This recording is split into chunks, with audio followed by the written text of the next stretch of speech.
في البدء كان الكلمة والكلمة كان عند الله وكان الكلمة الله.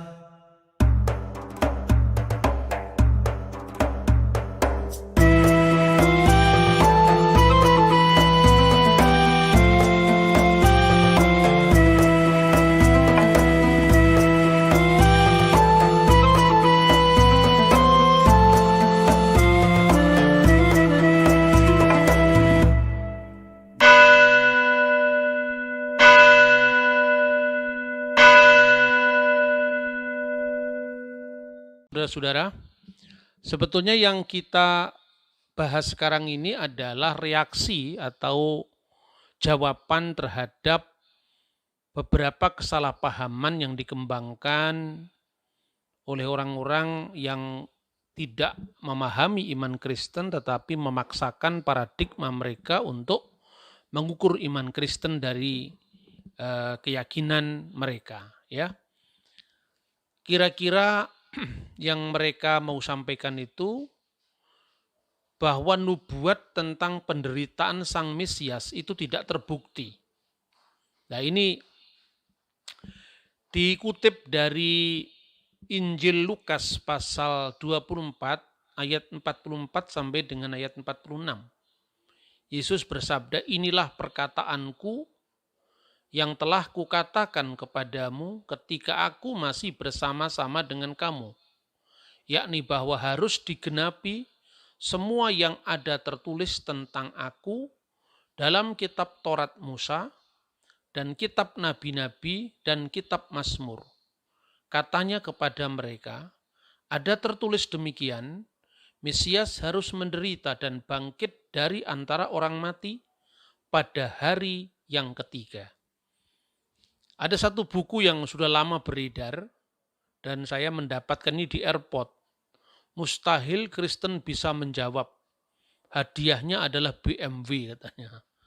Nah, ini dulu saudara-saudara terus terang saya membaca buku semacam ini hanya untuk lucu-lucuan di kalangan para santrinya ISCS. Cuman sekarang ini dengan era medsos yang begitu cepat, ya, tentu kita juga harus menyampaikan ini kepada publik.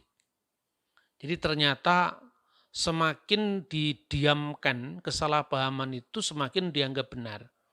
Intinya begini, bahwa kalau Yesus mengatakan anak manusia harus menderita dan bangkit pada hari ketiga dari antara orang mati, mana ayatnya? Kan Yesus mengatakan itu tertulis dalam kitab Taurat Musa.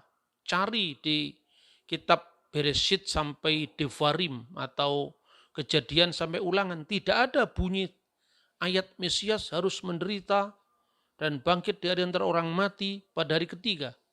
Coba cari itu di kitab nabi-nabi. Baik itu nabi-nabi awal maupun nabi-nabi akhir. Tidak ada itu teks seperti itu. Mulai dari kitab Yosua sampai kitab Yeremia, sampai kitab Daniel, tidak ada itu seperti itu.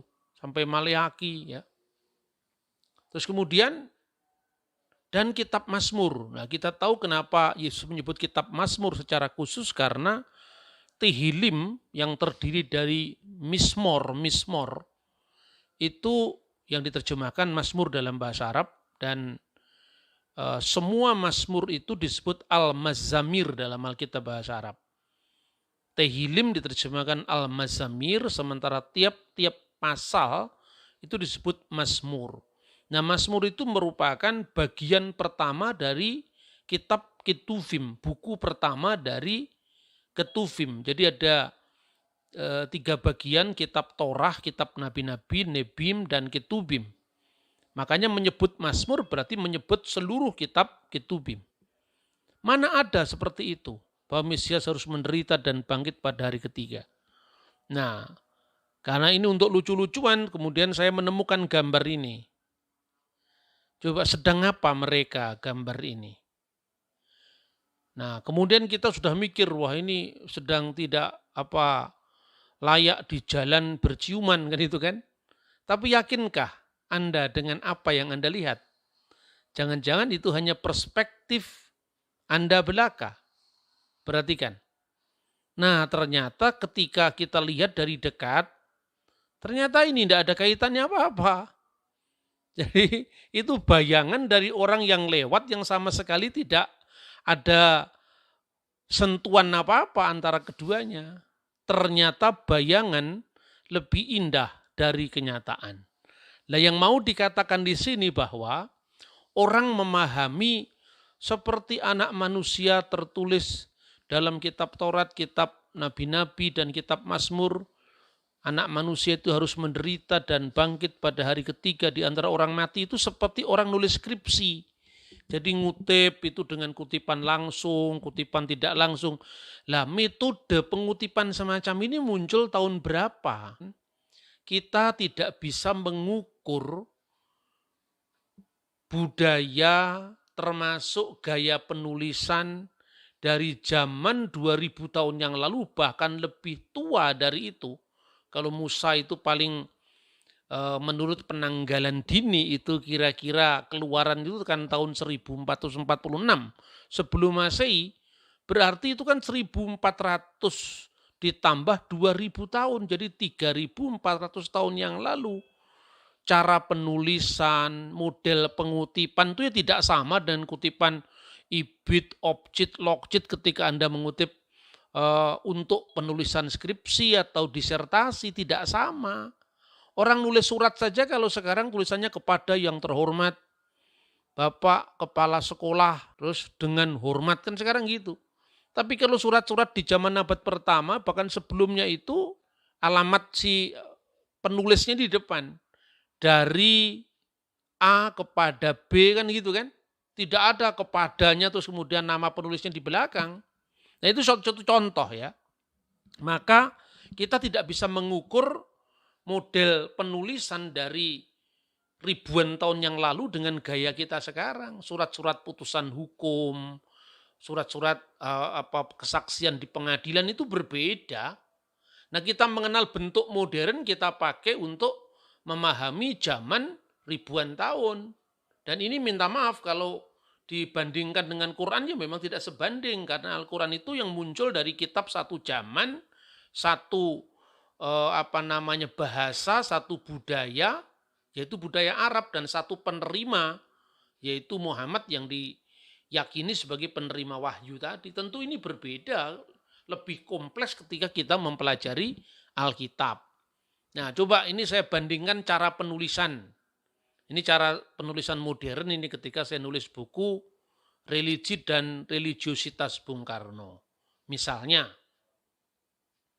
saya heran demikian Ahasan, bahwa dalam urusan agama yang demikian sangat dipentingkan itu, Bung Karno bawakan dalil dari Bible. Nah, di situ kemudian ada angka ya 48, lalu di bawahnya itu kutipan dari M. Thohir. Karena sudah dikutip sebelumnya dan dilewati oleh kutipan, maka objek halaman sekian. Bawahnya itu, walaupun sebagai seorang nasionalis, Bung Karno netral agama, namun ia pernah mengingatkan umat Islam akan kemajuan misi Katolik di Kepulauan Indonesia. Lalu catatan kaki berikutnya, nomor 49, baru di situ Habumen Lokcit, ya, karena sudah diantarai oleh beberapa buku, tetapi halamannya sama. Nah, ini cara penulisan seperti ini kan muncul di abad 20. Tidak bisa disamakan bahwa harus harafiah tertulis di dalam kitab para nabi seperti yang dikatakan Yesus. Nah, coba bandingkan sekarang traktat dari Kilayim. Ya, Kilayim itu berkaitan dengan penguburan jenazah dalam Misnah Yerusalmi. Misalnya, aku boleh berjalan di hadapan Tuhan di negeri orang-orang hidup. Ini dari Mazmur 116 ayat 9. Rabi Simon ben Lakis berkata atas nama Rabi Barkafra, tanah di mana orang-orang mati akan dihidupkan kembali pertama kali di zaman Sang Raja Mesias. Di manakah dalilnya? Tuhan memberikan nafas kepada umat manusia yang mendudukinya. Yesaya 42 ayat 5. Coba, ketika mengutip kan berbeda. Ini gaya-gaya kutipan ketika kita melihat kutipan-kutipan para nabi dan sebagainya. Begitu juga Anda bisa melihat tulisannya Flavius Josephus, tulisannya Cornelius Tacitus, tulisannya eh, seorang geograf dari Alexandria, orang Yunani, Claudius Ptolemaus. Tidak ada sistem pengutipan seperti yang dituntut oleh orang awam tadi. Kemudian kita lanjutkan. Dalam Hakikah 14b, itu Talmud Babli. Itu orang Yahudi memahami penafsiran itu ada 4 ya, yang disebut pesat itu adalah simple, literal ya, lalu remes itu artinya ya sugesti dalam membaca teks itu. Kemudian lebih dalam lagi itu adalah deras, dan kemudian yang terakhir itu short, itu misteri. Nah, saya bisa memberikan contoh keempat hal ini, kemudian diawali dengan huruf P, R atau res, dalet, kemudian huruf S. Itu diartikan P, R, D, S itu membentuk konsonan dari kata Pardes. Dan Pardes itu artinya Firdaus. Jadi tafsiran yang memenuhi Pardes itu ada 4. Orang bisa memasuki Pardes, memasuki Firdaus. Ben Azai, Ben Zuma, Asyir, dan Rabi Akiba. Contoh kasus. Rabi Akiba berkata kepada mereka, ketika kamu menjumpai batu-batu marmer, janganlah berkata air, air. Karena tertulis orang yang melakukan tipu daya tidak diam di dalam rumahku. Mazmur 101 ayat 7. Ben Azai menatap hadirat Allah dan mati. Berkaitan dengan dia dikatakan berharga di mata Tuhan, kematian orang-orang yang dikasihinya. Mazmur 119 ayat 15. Ben Zoma menatap dan menjadi gila. Pada dia berlaku ayat, kalau kamu mendapat madu, makanlah secukupnya. Jangan sampai engkau terlalu kenyang dengan itu, lalu memuntahkannya. Amsal 25 ayat 10. Asyir memotong tanamannya, artinya menjadi seorang minim, seorang sesat. Ya, kelompok minim, kelompok min itu sesat artinya. Rabi Akiba masuk dan berangkat dalam keadaan damai. Jadi ini kasus bahwa cara kita mengutip teks, cara kita menafsir teks itu jangan berlebih-lebihan. Jangan kalau itu batu marmer disebut air, lah itu bohong. Ya gitu loh, kira-kira seperti itu. Gambaran-gambaran ini menggambarkan apa yang lazim dalam pola-pola penulisan pada zaman itu. Nah, kita tidak membahas tentang Pardes lebih dalam karena itu bukan tema kita. Tapi saya memberikan contoh ini sebagai sebuah model pengutipan yang tidak bisa dijadikan rujukan pada masa sekarang ini. Ya, kira-kira kalau diuraikan, pesat itu tafsiran paling simpel ya, sederhana, yang didasarkan atas teks dan konteksnya. Bukan arti harafiah kita sendiri, sekalipun itu simpel, tapi tidak boleh kita tafsirkan tanpa metode yang umum dipakai. Sekurang-kurangnya seorang rabi di zaman abad pertengahan ya, kira-kira abad 11, Rabi Rasi. Mata ganti mata diartikan sebagai kompensasi moneter. Itu karena dia sudah mendapatkan pengakuan di antara para rabi yang lain. Tentu ini sebuah kemajuan, ini kan simpel, artinya mata ganti mata, gigi ganti gigi, itu hakikatnya apa sih intinya? Intinya berikan keadilan, ya, kesetimpalan dalam putusan hukum misalnya. Maka kalau di zaman dulu itu intinya kalau mata ya diganti mata. Lah kalau sekarang di zaman yang sudah sangat modern ini, maka itu juga bisa ditarik ke hukum perdata, memberikan sesuatu itu dengan adil. Lah ini sebetulnya simpel, tetapi penerapannya lebih disesuaikan dengan konteks. Lalu remes, petunjuk atau alegoris. Di sini ada misalnya model gamatria, pencarian makna secara numerik dari kata-kata Ibrani.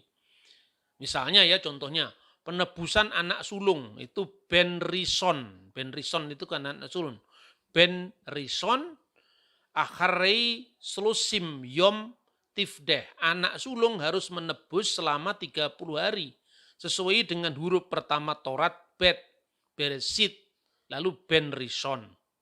Kalau yang pertama tadi tafsiran sederhana, pesat atau simpel tadi ibarat menuju ke Baitul Maqdis, ruangan itu baru masuk gerbang kota Yerusalem. Lebih dalam lagi, dengan remes ini kita masuk ke wilayah Bait Allah. Nah, memang ini tafsir saling melengkapi. Jadi artinya begini, para rabi bisa menafsirkan misalnya huruf Bet itu dikaitkan secara gamatria dengan angka-angka ini boleh misalnya. Seperti itu. Tetapi itu tidak bisa berdiri sendiri.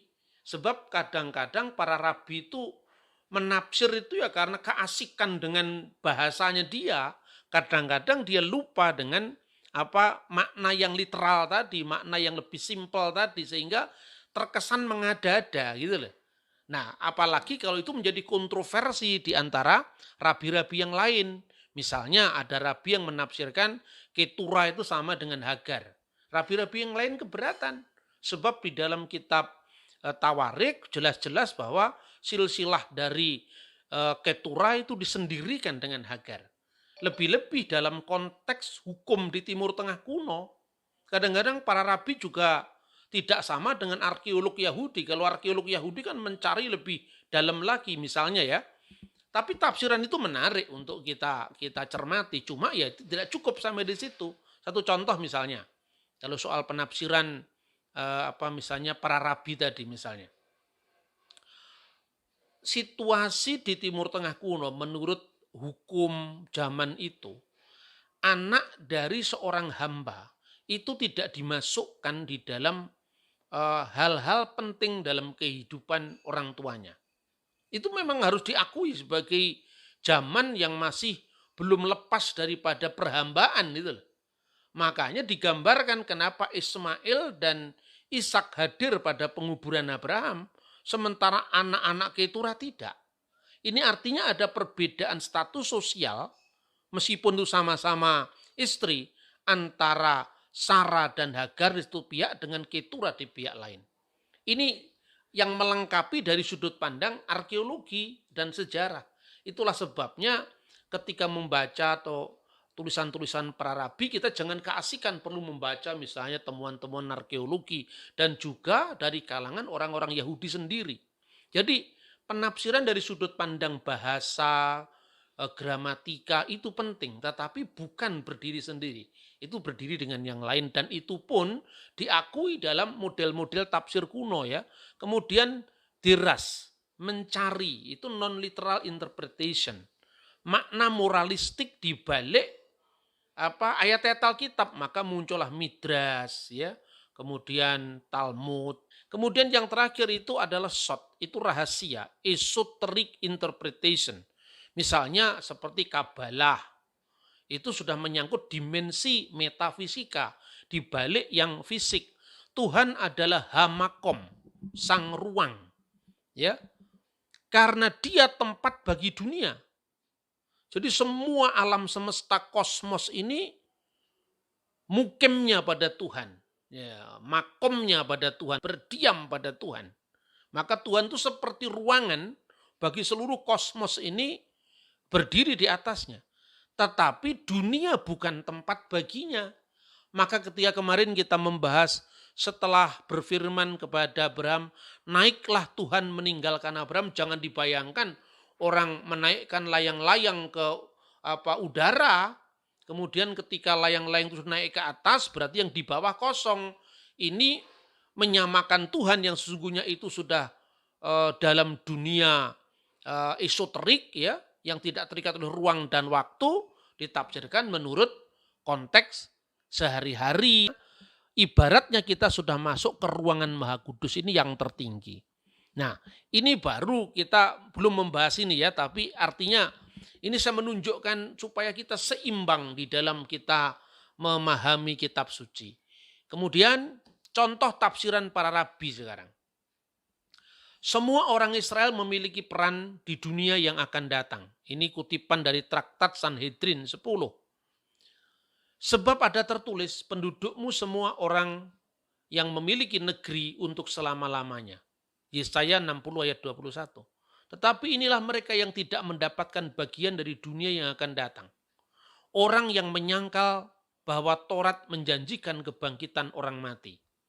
Nah, jelas di sini adalah ini traktat ini muncul dari Yahudi arus utama, yaitu orang Farisi. Siapa yang dikritik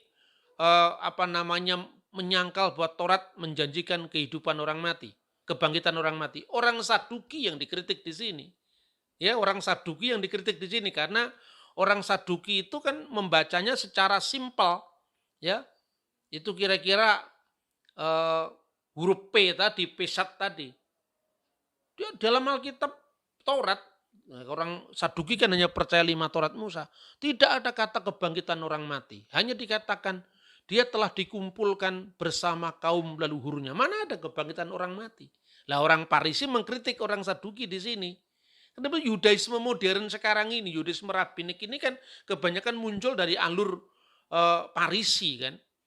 Nah makanya dikatakan yaitu orang yang menyangkal bahwa Taurat menjanjikan kebangkitan orang mati. Makanya karena memang Taurat tidak secara eksplisit bicara tentang kebangkitan dalam bahasa para nabi, sesudahnya kalau para nabi sudahnya kan lebih jelas ya.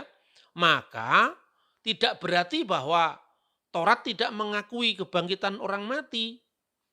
Sebab dunia kekekalan kan masih menjadi keyakinan dari seluruh Yudaisme.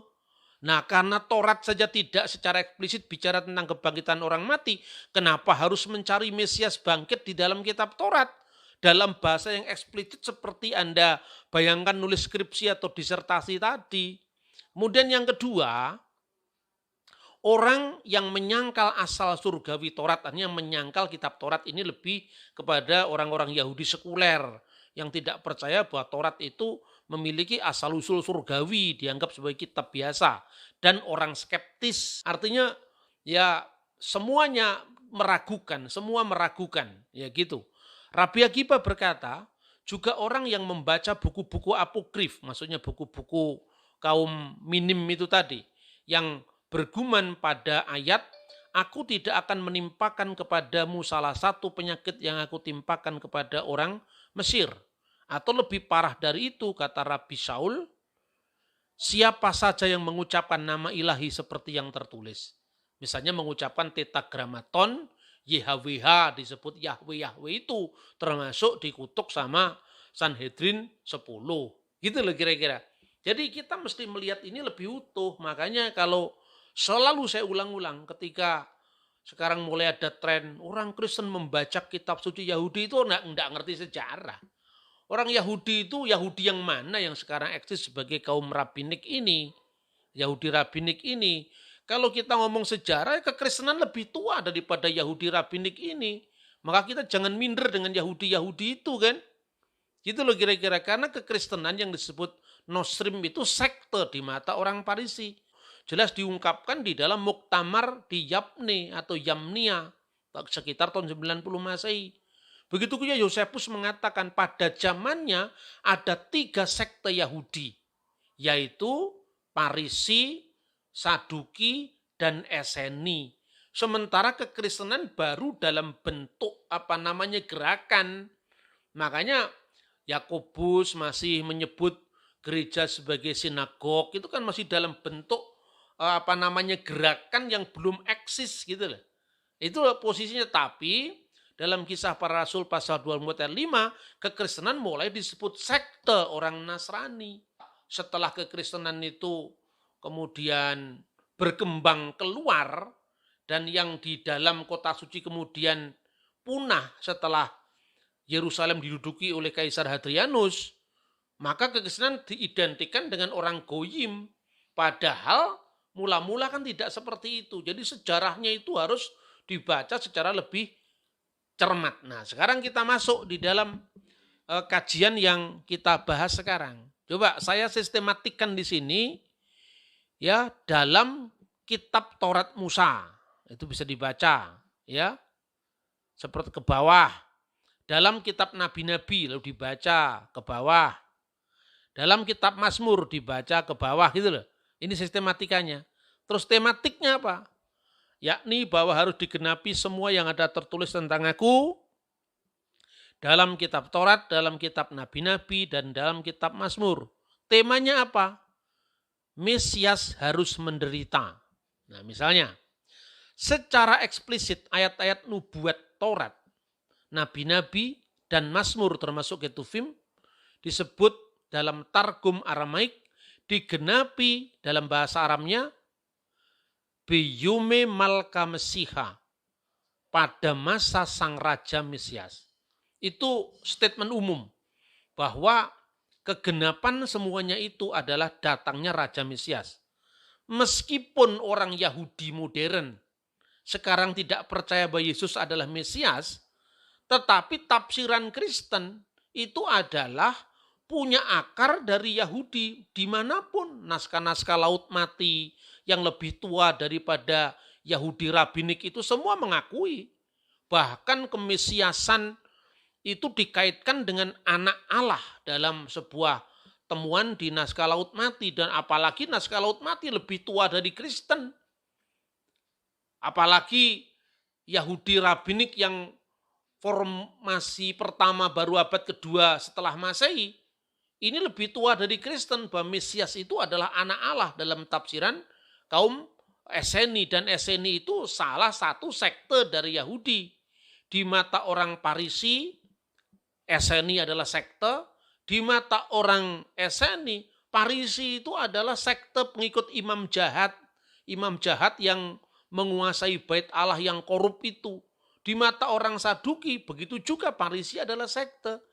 Di mata orang Parisi, Saduki, Eseni, Kristen adalah sekte. Akhirnya kan seperti itu gambarannya.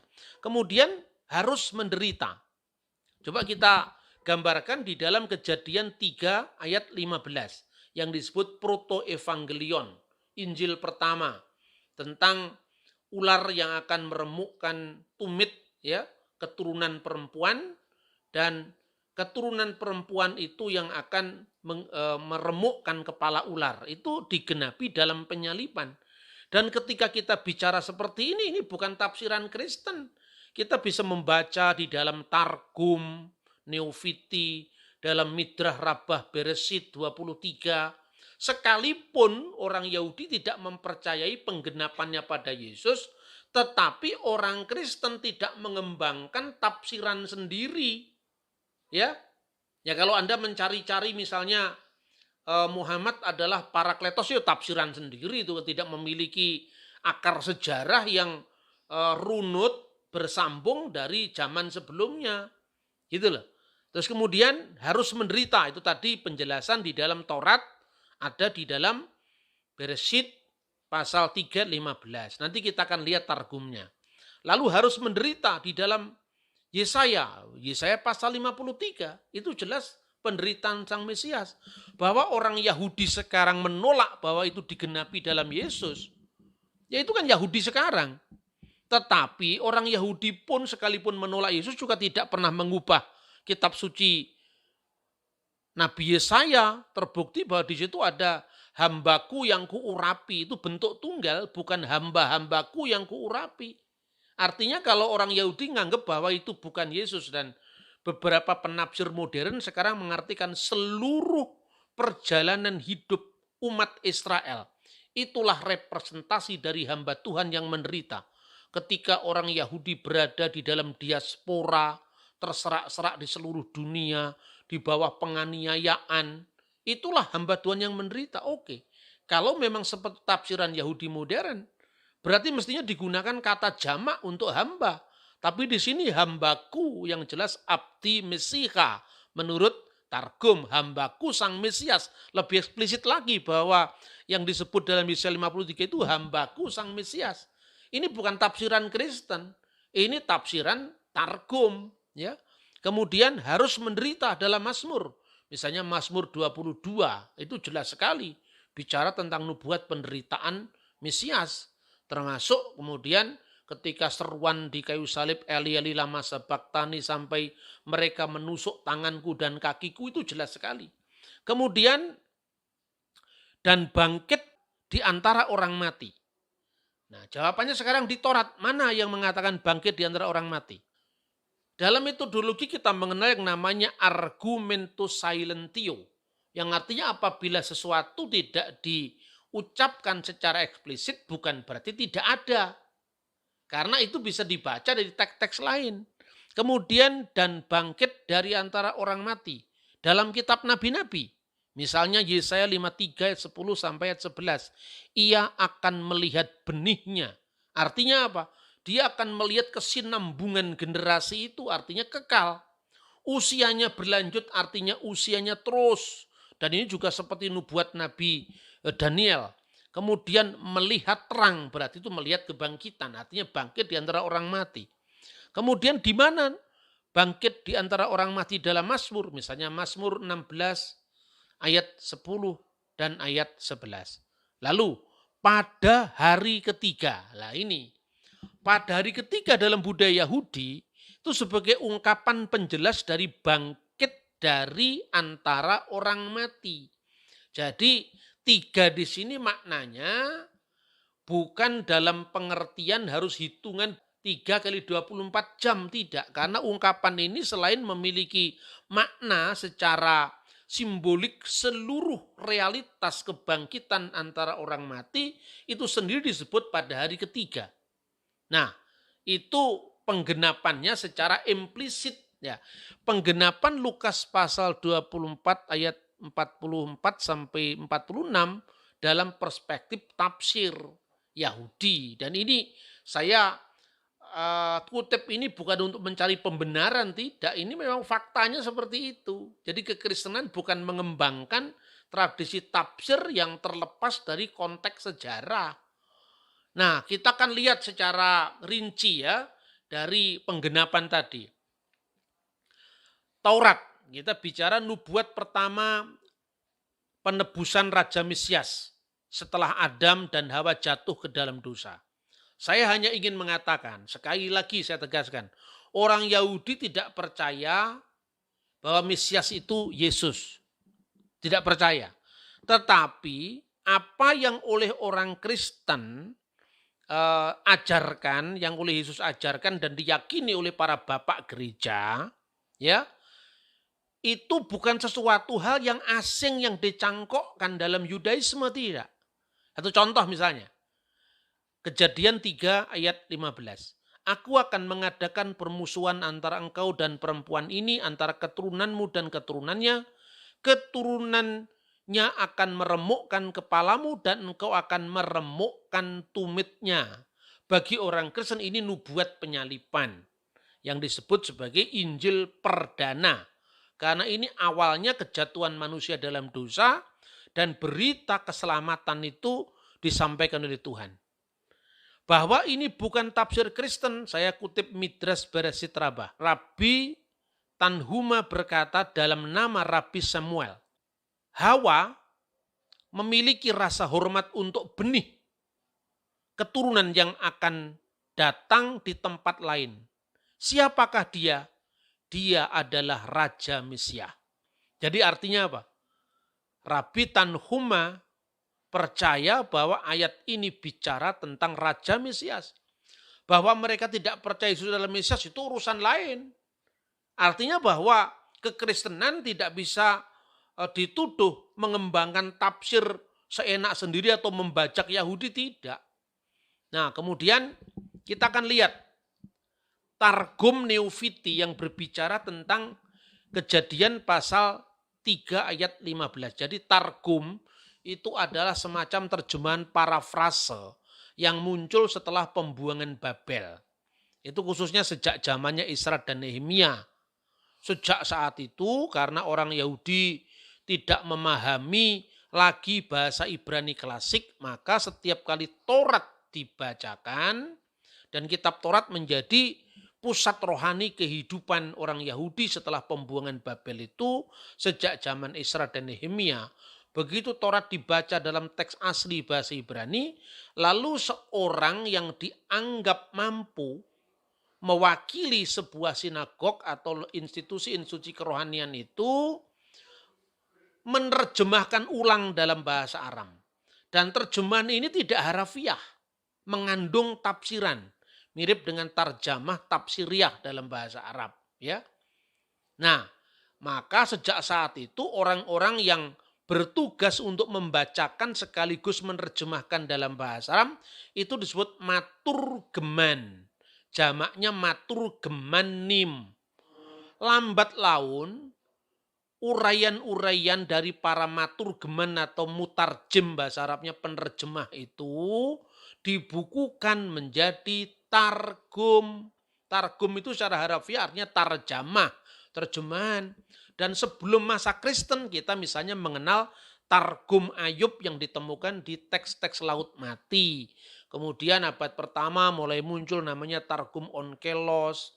Nanti ya muncul Targum Yonatan, Targum Pseudo Yonatan, dan macam-macam.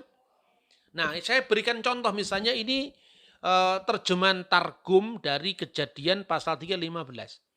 Aku akan mengadakan permusuhan antara engkau dan perempuan ini, antara benih keturunanmu dan benih keturunannya. Dan akan terjadi, pada saat keturunannya memelihara hukum Taurat, mereka akan meremukkan kepalamu. Tetapi ketika keturunannya meninggalkan hukum Taurat, maka kamu akan meremukkan tumitnya. Namun akan ada kesembuhan untuk mereka. Sebaliknya tidak ada kesembuhan untukmu. Mereka ditakdirkan mendapatkan damai pada akhirnya pada zaman Raja Mesias. Jadi sebelum datangnya Raja Mesias akan terjadi, ya, sebelum datangnya Raja Mesias itu ketika mereka memelihara Taurat, mereka diselamatkan. Tapi ketika mereka melupakan Taurat, mereka tidak diselamatkan sampai pada keselamatan paripurna. Jadi ketika mereka memelihara Taurat, akan terjadi pada saat keturunannya memelihara hukum Taurat, mereka meremukkan kepala ular. Jadi itu digambarkan sesuatu yang berulang-ulang, dan ini mirip ritus korban yang juga berulang-ulang. Setiap Yom Kippur, setiap tahunan berulang-ulang. Tetapi mereka ditakdirkan mendapatkan damai, yaitu orang-orang yang cinta Taurat tadi. Pada akhirnya nanti, biyume malka Mesiha, ya, pada masa, pada hari-hari Sang Mesias. Perhatikan, sekali lagi, orang Yahudi tidak percaya Yesus adalah Mesias. Tapi ketika orang Kristen mengaplikasikan teks ini untuk Yesus, bukan kesalahan metodologis. Karena memiliki preseden sejarah yang sangat panjang. Gitu loh. Kemudian saya mengutip, ya, The Life and Time of Jesus the Messiah. Ini buku yang sangat bagus. Targum Palestina, kata beliau, menyaksikan bahwa Kejadian pasal 3:15 menubuatkan akan datangnya penyembuhan dari gigitan ular di tumit yang berlangsung pada zaman Sang Raja Mesias. Dalam Midrash Bereshit Rabbah 12 kita membaca, hal-hal yang diciptakan sempurna oleh Tuhan karena manusia berdosa telah menjadi rusak dan tidak kembali ke kondisi sempurna seperti semula sampai anak yang dinamai Peres, yaitu menurut Kejadian pasal 37 ayat 29, maksudnya Sang Mesias yang akan lahir dari Yehuda telah datang. Nah, ini jelas sekali. Jadi artinya orang Kristen tidak mengembangkan tafsir semau gue, tidak, tapi memiliki jejak historis yang sangat jelas. Terakhir, lalu di mana di Mazmur, ya? Sebab anjing-anjing mengerumuni aku, gerombolan penjahat mengepung aku, mereka menusuk tanganku dan kakiku. Ini jelas bicara tentang penyalipan Yesus.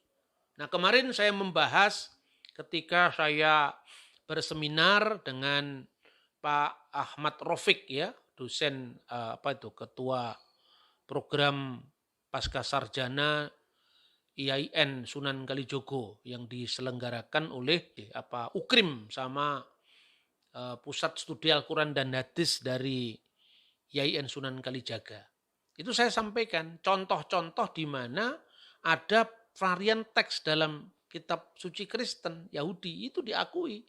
Termasuk ini, ketika orang Kristen biasanya mengutip Septuaginta atau terjemahan Vulgata, kemudian King James, kemudian mendapatkan terjemahan mereka menusuk tanganku dan kakiku, dan itu pula terjemahan yang diikuti oleh Lembaga Alkitab Indonesia. Mengapa? Karena di dalam naskah Masoretik yang minor, artinya tidak mayoritas, itu memang berbunyi mereka menusuk tanganku dan kakiku. Di situ tidak digunakan kata kaari tapi karu. Ya, mereka menusuk. Huruf V di sini menunjukkan kata ganti untuk mereka, ya. Mereka menusuk tanganku dan kakiku. Sementara di dalam makna Masora, naskah Masoretik yang mayoritas itu berbunyi kaari, seperti singa. Ini masih problematik juga. Sekalipun ini naskah mayoritas, sebab apa? Di dalam seluruh pasal itu ketika bicara tentang singa itu bentuknya lengkap. Seluruh teks itu kalau bicara tentang singa di situ kata padanannya Arya, bukan Ari. Memang kata Ari juga berarti singa, tapi itu bentuk singkat ya. Kalau kenapa di dalam teks ini kok kayak Ka'ari seperti singa?